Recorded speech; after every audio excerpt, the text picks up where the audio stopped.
বাপরে, খরগোশের ছানাটা এত জোরে বরফ দিয়ে ঢিলাঢিলি করছে কেন? কিছুই তো বুঝতে পারছি না।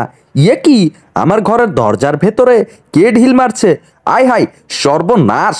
মুখের ভেতরে এমন জোরে বরফ দিয়ে ঢিল দিয়েছে, মনে হচ্ছে মুখটা একদম বরফে জমে গেল। সর্বনাশ! খরগোশের ছানাটা এত জোরে বরফ দিয়ে ঢিলাচ্ছে, জলদি ওকে থামাতে হবে, নয়তো টম এসে এমন মার দিবে, খরগোশের বাচ্চাটাকে একদম মেরেই ফেলবে। জলদি খরগোশের বাচ্চাটাকে নিয়ে পালাই। এক্ষুনি মনে হচ্ছে টমটা এসে পড়বে। যদি একবার টমটা এসে পড়ে, তাহলে এই খরগোশের বাচ্চাটাকেও মেরে ফেলবে, আমাকেও মেরে ফেলবে। জলদি জলদি এই খরগোশের বাচ্চাটাকে বরফ দিয়ে একদম জমিয়ে ফেলি। এই তো একটুর জন্য জমিয়ে ফেলেছি। আরে দেলি বন্ধু, আমাকে বরফ দিয়ে জ্বলিয়ে ফেলছো কেন? আমি তো কিছুই বুঝতে পারছি না। এখানে মনে হচ্ছে মরেই যাব আমি। ই আরে হেসো না, হেসো না, তোমার জন্যই আজকে এত কিছু। টম যদি একবার এসে পড়ে, তাহলে তোমাকেও মেরে ফেলবে, আমাকেও মেরে ফেলবে। ওই তো টমকে দেখা যাচ্ছে, টম মনে হয় এক্ষুনি এসে পড়বে। জলদি তোমাকে বরফের টুকরোটা মাথার উপরে দিয়ে দেই। যদি একবার টম দেখে ফেলে তোমাকে, তাহলে একদম মেরেই ফেলবে। এই তো দিয়ে দিয়েছি মাথার উপরে, একদম বরফে জমে গিয়েছো। ওই তো টমকে দেখা যাচ্ছে, টম মনে হয় আমাদের দিকেই আসছে। এক্ষুনি দেখাচ্ছি টমকে। টমকে এমন কথা বলবো, টম যা তো কিছুতেই না বুঝতে পারে। জেরি, তোমার হয়েছেটা কি বলো তো? আমার দিকে মাথার মুখের ভেতরে এত জোরে বরফ ঢিল মারলো কে? বলো তো একবার। যদি একবার হাতে পাই, যে মেরেছে তাকে একদম মেরেই ফেলবো। একবার যদি হাতের নাগালে পেয়ে নেই, একদম জানে মেরে ফেলবো। বুঝতে পেরেছো? আরে না না টম, তোমার উপরে কেউই মারেনি। এটা দেখো কি সাংঘাতিক একটা বরফ জমে রয়েছে। এটা যদি তোমার উপরে একবার যায়, তাহলে একদম কিন্তু তুমি মরে যাবে। হাই হাই, বলে কি জেরি, আমি এক্ষুনি জলদি দৌড়ে গিয়ে আমার ক্যাপ আর টুপিটা নিয়ে আসি। সর্বনাশ! মনে হচ্ছে খরগোশের ছানাটা বরফ থেকে বের হয়ে গিয়েছে। ইয়ে কি, কি সাংঘাতিক ব্যাপার! জলদি একে বরফের ভেতরে ঢুকে পড়তে হবে। আরে খরগোশের ছানা, জলদি ঢুকে যাও, নয়তো টমটা এসে গেলে কিন্তু মেরে ফেলবে। আয় হায়, টমও দেখি এসে গিয়েছে। তো জাদুর বরফের রাজ্যে এসে এই ক্যাপটা জাদুর বরফের রাজ্যের উপরে দিয়ে দিলাম, এরপরে এই মাফলারটাও দিয়ে দিলাম। দেখি এখন কত সুন্দর দেখা যাচ্ছে। আয় হায়, এটা কি? গাজরটা খেয়ে নাও তো। অপ, খপ, খপ। গাজরটাও খেয়ে নিলাম। সর্বনাশ! এ কি, এটা তো মনে হচ্ছে জলজান্ত একটা খরগোশের ছানা। ওরে বাপুরে, আমি এখন মরে গেলাম। কি দেখলাম আর কি হয়ে গেল! মনে হচ্ছে আমার উপরে বিশাল একটা চিটিং করা হয়েছে। এরপর খরগোশের ছানাটা যখন টমের উপরে উঠে চাটাচাটি শুরু করছে, টমের মুখের ভেতরে যখন চাটা শুরু করে দিয়েছে, তখন টম অবাক হয়ে এমন জোরে দৌড় দিল, সেটা দেখে সকলে একদম অবাক হয়ে গেল। টম এত ভয় পাওয়ার কারণটা কি ছিল? আরে বাপরে, মনে হচ্ছে এই খরগোশের ছানাটা আমাকে মেরেই ফেলবে।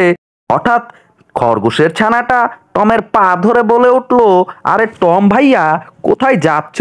আমার অনেক ক্ষুধা পেয়েছে, আমাকে খাবার দাও, নয়তো আমি তোমাকেই খেয়ে ফেলবো। হঠাৎ এই কথা টম শুনে টম আস্তে আস্তে বলে উঠলো, আরে আমার কাছে কোনো খাবার নেই, তুমি আমার কাছে অযথা খাবার চেয়েও না। আমার যত খাবার আছে সবগুলো আমারই লাগবে।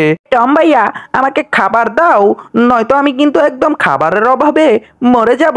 বুঝতে পেরেছো? আরে বাচ্চা সোনা, তুমি কান্না করো না, আমি দেখছি তোমার জন্য কি করা যায়। তুমি এভাবে কান্না করলে আমার মনের ভেতরে মায়া লেগে যায়। বুঝতে পেরেছো? তুমি এখানেই থাকো, আমি বাসার ভেতর থেকে জলদি গিয়ে দেখে আসি কি খাবার রয়েছে। আরে বন্ধু, খরগোশের ছানা, তুমি কোনো চিন্তা করো না। টমকে যেহেতু বলেছো, টম একটা না একটা ব্যবস্থা করেই দেবে। টম তোমার জন্য সুন্দর একটা বাড়ি বানাবে। দেখো, টম এসে গিয়েছে। আরে বন্ধু, দেখো আমার জন্য কতগুলো কাচের টুকরো নিয়ে এসেছি। এগুলো দিয়ে তোমাকে খুব সুন্দর করে একটা বাড়ি বানিয়ে দিব। ঠিক সেই বাড়ির ভেতরে তুমি আমাদের সঙ্গে থাকবে। বুঝতে পেরেছো? জেরি, এদিকে আসো। দেখো, এগুলো নিয়ে আস্তে আস্তে করে এটার উপরে দিয়ে দাও। আস্তে আস্তে করে বাড়িটা পুরো কমপ্লিট হয়ে গেল। এরপর খরগোশের ছানাটা অবাক হয়ে তাকিয়ে রয়েছে। আমার জন্য এত কিছু উপকার করছে, তাদের জন্য আমি কিছু উপকার করব। তারপর টম বলে উঠল, দেখো খরগোশের ছানা, তোমার জন্য কত সুন্দর একটা বাড়ি বানিয়েছি। এরপর খরগোশের ছানাটা হাততালি দিয়ে বলে উঠল, কি ভালো, কি ভালো, কত সুন্দর বাড়ি, এটাতে আমি থাকবো। ধন্যবাদ তোমাদেরকে, অসংখ্য ধন্যবাদ। খরগোশের ছানা, চলো তোমার ঘরের ভেতরে একটু ঢুকে দেখি তোমার ঘরটা ভেতরে কেমন হয়েছে। চলো, আগে সবার আগে আমি যাই, এরপর দেখি। একে একে সবাই আসো, দেখা যাবে কত সুন্দর ঘর হয়েছে। আরে বাপরে, মনে মনে যেটা ভেবেছিলাম ঠিক সেটাই হয়েছে। এত সুন্দর ঘর, এই খরগোশের ছানাটার এত সুন্দর, এত আনন্দ দেখে সবাই একদম মুগ্ধ হয়ে গিয়েছি। আরে বাপরে, দেখো, টম আর জেরি মিলে খরগোশের ছানাটাকে কত সুন্দর একটা ঘর বানিয়ে দিয়েছে। দেখো দেখো, এটা দেখে আমার তো একদম ওই ঘরে থাকতে ইচ্ছা করছে। কি করি বলো তো? আরে সুন্দরী, তুমি কোনো চিন্তা করো না, ওরকম ঘর তোমাকেও আমি বানিয়ে দেব। এই যে টম, আমাকে এরকম সুন্দর ঘর বানিয়ে দিবে তো? বলো বলো, নয়তো কিন্তু তোমাকে এই বাড়ি থেকে বের করে দিব। বুঝতে পেরেছো? হঠাৎ টমকে এই কথা বলে মহিলাটি ঘরের ভেতরে চলে গেল। এরপর টম আর খরগোশ আর জেরি মিলে সকলে অনেক আনন্দে ঘরের ভেতরে ঢুকে শুয়ে আছে। এরপর খরগোশটা এত আনন্দ পেয়েছিল, সে আনন্দে একদম ঘুমিয়ে গিয়েছে। আর ওদিকে টম আর জেরি বরফে একদম জমে যাচ্ছিল। হঠাৎ টম বলে উঠল, এ কি সর্বনাশ, কিসের যেন একটা স্মেল আসছে। খরগোশটা সেই স্মেলের সঙ্গে সঙ্গে আস্তে আস্তে করে ঘরের ভেতর থেকে বের হয়ে পড়লো। বের হয়ে আস্তে আস্তে করে সেই স্মেলের দিকে গ্রান শুনতে শুনতে চলে যাচ্ছিল। হঠাৎ বলে উঠলো, এত সুন্দর গ্রান আমি তো আগে কখনোই পাইনি। যাই, ওই তো দেখা যাচ্ছে একটা মিচকে বেড়াল অনেকগুলো খাবার খাচ্ছে, অনেকগুলো মাছ খাচ্ছে। ওই খাবারগুলো দেখে আমার অনেক খেতে ইচ্ছে করছে। এক্ষুনি যাই, গিয়ে তার সাথে খাবার খেতে হবে। নাশ, জেরি, জলদি আসো, খরগোশের ছানাটা বাউন্ডারির টপকে ওদিকে চলে যাচ্ছে। কেন যাচ্ছে কিছুই তো বুঝতে পারছি না। জলদি জলদি গিয়ে ওকে ধরো, নয়তো ওই পাশে গেলে ওকে একদম মেরে ফেলবে। এটা বলে টম আর জেরি এমন জোরে দৌড় দিল খরগোশটাকে ধরার জন্য। এত জোরে দৌড় দেওয়ার পরেও কিন্তু কিছুতেই ধরতে পারলো না। হঠাৎ করেই সেই খরগোশটা বাউন্ডারি টপকে ওই পাশে চলে গেল।